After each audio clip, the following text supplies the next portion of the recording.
Okay အားလုံးပဲမင်္ဂလာပါကျွန်တော်ကိုကတော့ဒီ space page ကိုသုံးပြီးတော့ဒီ Starlink ဘယ်လိုပေးဆောင်မလဲဆိုတော့ကျွန်တော်ပြပြမှာဖြစ်တယ် Okay ဆိုတော့ကျွန်တော်တို့စလိုက်အောင်ကျွန်တော်တို့ဒီပေးဆောင်မှုအတွက်ဒီကျွန်တော်တို့မှာ browser တစ်ခုခုရှိဖို့လိုတယ်ပေါ့နော် Okay ကျွန်တော်ကတော့ဒီ Chrome browser ကိုကျွန်တော်သုံးလိုက်မယ်ပေါ့နော် Okay ဒီ Chrome browser ဝင်လိုက်ပြီဆိုရင်တော့ကျွန်တော်တို့ဒီ search bar မှာဒီ space page ဆိုပြီးတော့ရှာလိုက်မယ်ပေါ့နော်ပေးပေါ့နော်ဒီ space page လို့ရှာလို့မတွေ့ရင်ဒီ space page app ဆိုပြီး space page add လို့ရှာလိုက်ပေါ့နော်အဲ့ဒါဆိုဒီမှာတွေ့မယ်ဗျာနော်အဲ့ဒါဆိုရင်ကျွန်တော်တို့အဲ့ဒီဝင်လိုက်မယ် Okay ဝင်ပြီဆိုရင်တော့ကျွန်တော်တို့ဒီအောက်ကိုနေဆိုရင်တွေ့ရမှာဒီ download for Android နဲ့ launch for app ပေါ့နော် download for Android ကတော့ဒီ Android သမားတွေအနေနဲ့ကတော့ဒီ app down ပြီးတော့သုံးလို့ရတယ်ပေါ့နော်အဲဒါမှမဟုတ်လို့ရှိရင်ဒီ web app ကနေပြီးတော့သုံးလို့ရတယ် Okay ကျွန်တော် web app ကနေပဲကျွန်တော်တစ်ချက်တော့ပြလိုက်မယ်ပေါ့နော်ဒီ launch for app ကိုနှိပ်တယ်Okay ပြီးရင်တော့ကျွန်တော်တို့ဒီ page ကိုရောက်တယ်ဒီ page ကိုရောက်ပြီဆိုရင်တော့ကျွန်တော်တို့ကဒီ Gmail account တစ်ခုနဲ့ချိတ်ပေးဖို့လိုရပေါ့နော်ချိတ်ပြရမယ့် Gmail ကလည်းဒါကျွန်တော်တို့ဒီ Starlink နဲ့ချိတ်ထားတဲ့ Gmail ဖြစ်ဖို့မလိုဘူးပေါ့နော်ဒီအဆင်ပြေတဲ့ Gmail တစ်ခုခုနဲ့ချိတ်လိုက်မယ်ပေါ့နော်ဒီ continue with ကိုရောက်နေနော်ကျွန်တော်ဒီ Gmail account လေးပေါ်လာမယ်ပေါ့နော်အဲ့ဒါဆိုရင်ကျွန်တော်တို့ဒီအဆင်ပြေတဲ့ Gmail account တစ်ခုကိုနှိပ်ပေးလိုက်ပေါ့နော်Okay အဲ့ဒါဆိုရင်တော့ကျွန်တော်တို့ဒီ page ကိုရောက်သွားမယ်ပေါ့နော်ဒီ page မှာဆိုရင်ကျွန်တော်တွေ့ရမှာဒီ Starlink page ရှိတယ်ပြီးတော့ဒီ history ရှိတယ်ပြီးတော့ဒီ community chat about sign up ပေါ့နော် Okay အဲ့ဒါဆိုရင်တော့ကျွန်တော်တို့ကဒီ Starlink page အောင်မှာဖြစ်တဲ့အတွက်ကြောင့်မလို့ဒီ Starlink page ကိုနှိပ်လိုက်မယ်ပေါ့နော် Okay ဒီ page ကိုရောက်ပြီဆိုရင်တော့ကျွန်တော်တို့ဒီ page ဆောင်မှုစလုပ်မယ်ပေါ့နော် page ဆောင်မှုဆိုရင်ကျွန်တော်တို့မှာပထမဆုံးကဒီကျွန်တော်တို့ရဲ့ Starlink account ကိုဒီသူ့မှာပေးထားတဲ့ Gmail တစ်ခုကို billing row ပေးဖို့လိုရပေါ့နော် Okay အဲ့တော့ကျွန်တော်တို့ဒီ billing row ပေးဖို့အတွက်ဒီမှာသူကတော့ Gmail လေးပေးထားတယ်ပေါ့နော်ဒီအဲ့ဒါဆိုရင်ကျွန်တော်တို့အဲ့ Gmail လေးကိုကျွန်တော်တစ်ချက်ဖိပြီးတော့ copy ယူလိုက်မယ်ပေါ့နော်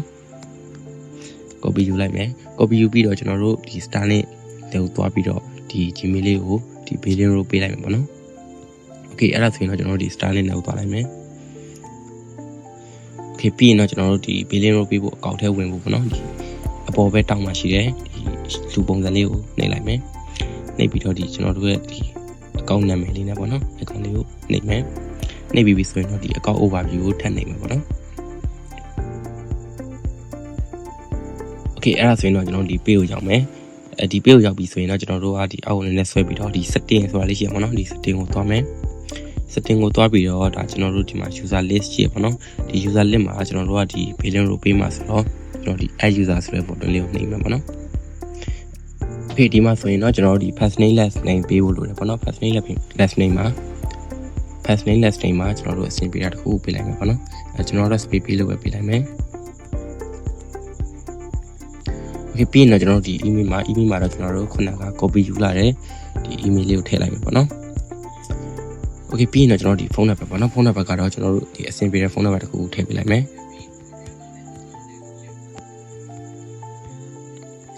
Okay ပြီးရင်တော့ကျွန်တော်ဒီ row မှာကျွန်တော်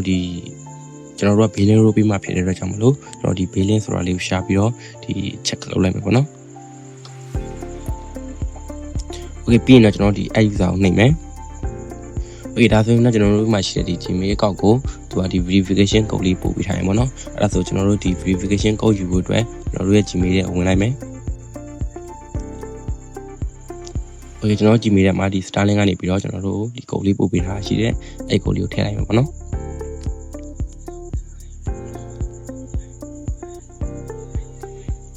Okay ဒါလေးထည့်ပြီးပြီဆိုရင်တော့ကျွန်တော်ဒီ verify ကိုနှိပ်လိုက်မယ် Okay ဒီလိုမျိုးလေးဝင်သွားပြီဆိုရင်တော့ဒါကျွန်တော်တို့ဒီ billing row ပေးတာပြီးပြီပေါ့နော် Okay ပြီးပြီဆိုရင်တော့ကျွန်တော်တို့ဒီပေးဆောင်မှုအတွက်ကျွန်တော်တို့ဒီ space ပေးတဲ့ကိုပြန်သွားမယ်ပေါ့နော် Okay space ပေးမှာကျွန်တော်တို့ကဘေးကိုဘယ်နိုင်ငံနဲ့ဆောင်မယ်ဘယ် plan နဲ့ဆောင်မလဲပေါ့နော်အဲ့ဒါလေးကျွန်တော်တို့ရွေးရမယ်ပေါ့နော် Okay အဲ့ဒါဆိုရင်ကျွန်တော်ကတော့ဒီ Philippines ဖြစ်တဲ့အတွက်ကြောင့်မလို့ Philippines ကိုရွေးပြလိုက်မယ်ရွေးပြီးတော့ဒီ account number ပေါ့နော်ကျွန်တော်တို့ account number ကိုဘယ်မှာသွားယူမလဲဆိုတော့ကျွန်တော်တို့ဒီခုနကဒီ Starlink နဲ့ကိုပြန်သွားမယ်ပြန်သွားပြီးတော့ကျွန်တော်တို့ဒီခုနက billing row ပေးတဲ့ page အပေါ်ပဲလေးမှာပဲဒီကျွန်တော်တို့ဒီ setting ရဲ့အောက်လေးမှာပေါ့နော်ဒီ ACC ဆိုတဲ့ site number လေးရှိတယ်ဒီအဲ့ number လေးကိုကျွန်တော်တို့ဒီ copy ယူခဲ့လိုက်မယ်ပေါ့နော် copy ယူခဲ့လိုက်မယ် copy ယူပြီးတော့ကျွန်တော်ဒီ account number ဆိုတဲ့နေရာမှာကျွန်တော်တို့ paste လုပ်လိုက်မယ်ပေါ့နော် Okay ပြီးရင်တော့ဒါကျွန်တော်တို့ဒီ amount band ပေါ့နော်ဒီ amount band ဆိုတော့ပြပေးတယ်ဒါကတော့ကျွန်တော်တို့ဘယ်လောက်ကြာတင်မလဲဆိုတာပေါ့နော် Okay ပြီးရင်တော့ကျွန်တော်ဒီ payment method မှာကျွန်တော်တို့ကဒီ KPay နဲ့ပေးမလား Wave နဲ့ပေးမလားဆိုပြီးတော့ရွေးစရာရှိတယ် Okay ကျွန်တော်တို့ KPay နဲ့ပဲပေးလိုက်မယ်ပေါ့နော် ပေးပြီးတော့ဒီ okay translation နဲ့ပါ okay ကျွန်တော်တို့မှာဒီငွေမလွှဲခင်မှာကျွန်တော်တို့ဒီ promo code ရှိတယ်ဆိုရင်တော့ကျွန်တော်တို့ဒီ promo code လေးထည့်ပေးလိုက်ပါနော် okay ကျွန်တော်ကတော့ဒီ promo code လေးထည့်ပြလိုက်မယ်ပေါ့နော်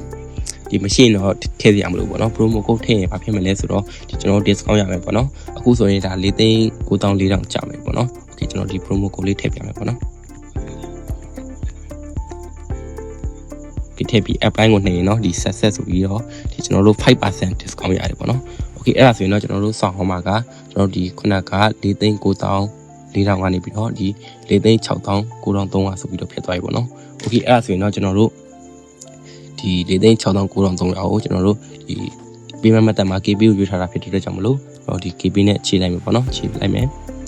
okay ဒီ number လေးကိုပို့အောင်ပါပေါ့နော် number လေးကိုပို့ရမယ် okay ပြီးရင်တော့ကျွန်တော်တို့ဒီငွေလွှဲပြီးပြီဆိုရင်တော့ဒီ translation number မှာပေါ့နော် translation number မှာဒီငွေလွှဲပြီးသားမှာပါတဲ့ number 6လုံးပေါ့နော်အဲ number 6လုံးကိုထည့်ရမယ်ပေါ့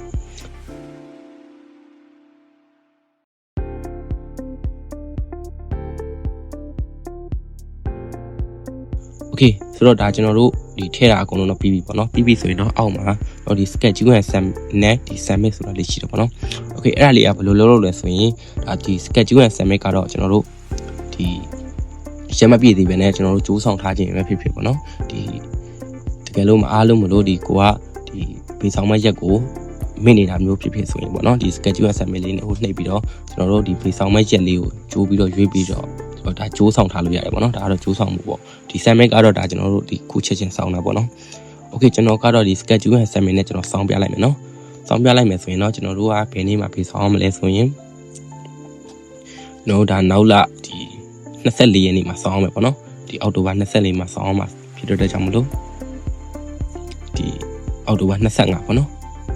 okay အဲ့ဒါဆိုရင်ကျွန်တော်ဒီ schedule and submit ကိုနှိပ်မယ်ပြီးရင်တော့ဒီ select schedule date မှာကျွန်တော်ကဒီအောက်တိုဘာကိုရွှေ့မယ်အောက်တိုဘာ25ပေါ့နော်အောက်တိုဘာ25ကိုရွှေ့မယ်ပြီးတော့နှိပ်တန်းကိုနှိပ်လိုက်မယ်ပေါ့နော်ပြီးတော့ကျွန်တော်ဒီ next ကိုနှိပ်မယ် next ကိုနှိပ်ပြီးတော့ကျွန်တော်တို့ဒီလိုလေးကြာလာမယ်ပေါ့နော်ဒီလိုမှာကျွန်တော်တို့ကထည့်လိုက်တဲ့အချက်လက်တွေမှန်လားဆိုတော့ကျွန်တော်တစ်ချက်စစ်မယ်ပေါ့နော်စစ်ပြီးဆိုရင်ဒါကျွန်တော်တို့လက်မှန်နေဆိုရင်တော့ဒီ confirm and submit ဆိုတာလေးကိုနှိပ်မယ် okay ဒီလိုမျိုးလေးပြသွားပြီဆိုရင်တော့ဒါကျွန်တော်တို့ order တင်တာပြီးပြီပေါ့နော်ပြီးပြီဆိုရင်တော့ဒါကျွန်တော်တို့ history ပေါ့ဒီ history မှာတော့သူကဒီ panty ဆိုပြီးတော့ပြနေသေးတယ်ဒီ panty မှာဒီ complete ဆိုပြီးတော့ပြသွားပြီဆိုရင်တော့ဒါကျွန်တော်တို့ပေးဆောင်တာလည်းပြီးပြီပေါ့နော်ဒီမှာနှိပ်ပြီးတော့လည်းကျွန်တော်ထည့်လိုက်တဲ့အချက်လက်တွေကိုပြန်ကြည့်လို့ရတယ်ပေါ့နော်okay ဆိုတော့အားလုံးလည်းအဆင်ပြေမယ်လို့မျှော်လင့်ပါတယ်ပေါ့နော် okay အဆင်ပြေတာရှိလို့ရှိရင်လည်းကျွန်တော်တို့ရဲ့ SPP Facebook page ကိုဒီအချိန်မီလိုက်ရောက်ပြီးတော့မြင်မြတ်နိုင်ပါတယ် okay ဒီလောက်ပါပဲ